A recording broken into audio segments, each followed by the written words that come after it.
Assalamu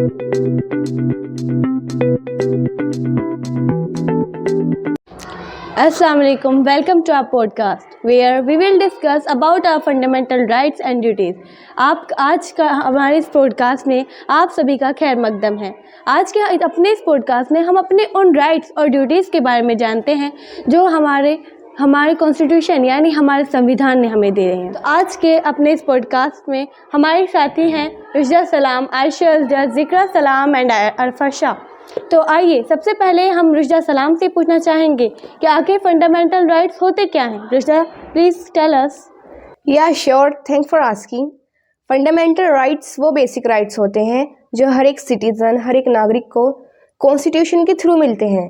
ये rights हम सबको आज़ादी और सम्मान के साथ जीने का हक देते हैं। ये राइट्स वो राइट्स हैं जो हर एक नागरिक की, हर एक सिटीज़न की सेफ्टी और डिग्निटी को इंश्योर करते हैं। यही हमारी फंडामेंटल राइट्स कहलाते हैं। तो जैसे कि रुशदा सलाम ने हमें बताया कि फंडामेंटल राइट्स यानी मौलिक अधिकार वे होते हैं जो कि एक भारतीय नागरिक को उसके कॉन्स्टिट्यूशन की तरफ से यानी उसके संविधान की तरफ से मिलते हैं। तो आइए अब हम आयशा अजदर से पूछना चाहेंगे कि फंडामेंटल राइट्स होते कितने हैं और क्या क्या होते हैं। Thank you for giving me this opportunity. So, as you all know that there are 6 fundamental rights. The first number is right to equality, यानी समानता का अधिकार। हर एक नागरिक को एक समान समझना चाहिए, उसके साथ कोई भी डिस्क्रिमिनेशन नहीं होना चाहिए। फॉर एग्जांपल, स्कूल या कॉलेज में कास्ट के बिहाफ पर, रिलीजन के और जेंडर के बिहाफ पर कोई भी डिस्क्रिमिनेशन नहीं होना चाहिए। यही राइट टू इक्वालिटी है। And the next one is right to freedom.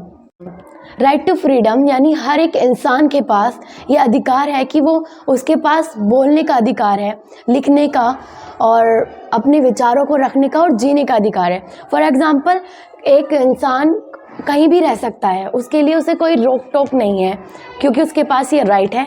यही हमारा राइट टू फ्रीडम होता है। And the next one is right to education, यानी हर एक सिटीज़न, हर एक नागरिक तालीम हासिल करने का हकदार है, उसको कोई रोक नहीं सकता है। और हमारे जो अपने पेरेंट्स हैं वो भी हमें इस बात के लिए नहीं रोक सकते हैं क्योंकि हमारा कॉन्स्टिट्यूशन इस बात की इजाज़त देता है। यही हमारा राइट टू एजुकेशन है। And the fourth one is right to freedom of religion, यानी हर एक नागरिक के पास ये अधिकार है कि वो कोई सा भी रिलीजन को अपना सकता है, फॉलो कर सकता है, उसको इस बात के लिए कोई रोक नहीं सकता है क्योंकि उसके पास ये राइट है। And this is called right to freedom of religion. And the fifth one is right against exploitation, यानी शोषण के विरुद्ध अधिकार। किसी भी इंसान पर कोई जुल्म या उसका शोषण नहीं किया जा सकता। उसके तहत हमारे संविधान में कुछ बातें बताई गई हैं। उनमें से है कि बाल श्रम यानी चाइल्ड लेबर पर रोक, जबरन श्रम यानी फोर्स लेबर पर रोक, एक्सप्लॉयटेशन यानी शोषण वाले काम पर रोक। This is called right against exploitation. This is last and the most important right to constitutional remedies. This right says that जो हमारे सभी राइट्स हैं उनको ये प्रोटेक्ट करता है, ये वाला राइट। और ये राइट कहता है कि अगर हमारा कोई भी मौलिक अधिकार हमसे छीना जा रहा है या उसे दबाया जा रहा है तो आप उसे बचाने के लिए, अपने हक को लेने के लिए आप कोर्ट का सहारा ले सकते हैं। This is called right to constitutional remedies. Thank you Ayesha. तो आयशा ने हमें बताया कि हमारे फंडामेंटल राइट्स 6 होते हैं। तो आइए अब हम जिक्रा सलाम से पूछना चाहेंगे कि हमारी फंडामेंटल ड्यूटीज़ क्या है। आखिर फंडामेंटल ड्यूटीज़ होती क्या हैं? Can you please tell us Zikra? जी बहुत शुक्रिया। फंडामेंटल ड्यूटीज़ के थ्रू हम यह जानते हैं कि सभी नागरिकों की अपने नेशन की तरफ भी कुछ रिस्पॉन्सिबिलिटीज़ होती है। इन ड्यूटीज़ का मकसद सिटीज़न में यूनिटी, देशभक्ति और ब्रदरहुड की भावनाओं का बढ़ाना है। Thank you very much. तो अब जिक्रा ने हमें बताया कि हमारी फंडामेंटल ड्यूटीज़ क्या होती हैं। तो आइए अब हम अरफा शाह से पूछते हैं कि फंडामेंटल ड्यूटीज़ आखिर कितनी होती हैं और क्या क्या होती हैं। Please tell us Arfa. Thank you for the question. तो हमारी 11 फंडामेंटल ड्यूटीज़ हैं जिन्हें हमें निभाना चाहिए। वो हैं, हमें अपने संविधान और तिरंगा और हमें राष्ट्रीय गान का सम्मान करना चाहिए, हमें देश की यूनिटी को बनाए रखना चाहिए और देश में भाईचारा बनाए रखना चाहिए, और हमें वॉयलेंस को अवॉइड करना चाहिए।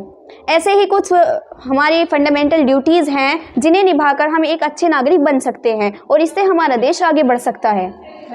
तो thank you very much Arfa. Now जैसे कि अरफा ने हमें बताया कि हमें अपनी फंडामेंटल ड्यूटीज़ जो है उन्हें अच्छी तरह निभाना चाहिए, लेकिन आज के हमारे देश में हम क्या कर रहे हैं, अपने राइट्स के लिए तो हम लड़ने के लिए तैयार हैं, बट ये नहीं देखते कि हमारे राइट्स के साथ साथ हमारे देश ने हमें कुछ ड्यूटीज़ भी दी हैं। तो आज के दिन हम ये प्लेज लेते हैं कि अपनी उन ड्यूटीज़ को भी हम अच्छी तरह निभाएंगे। Thank you. A very happy Republic Day to all of you. Thanks for watching us. Do like, share and subscribe our channel.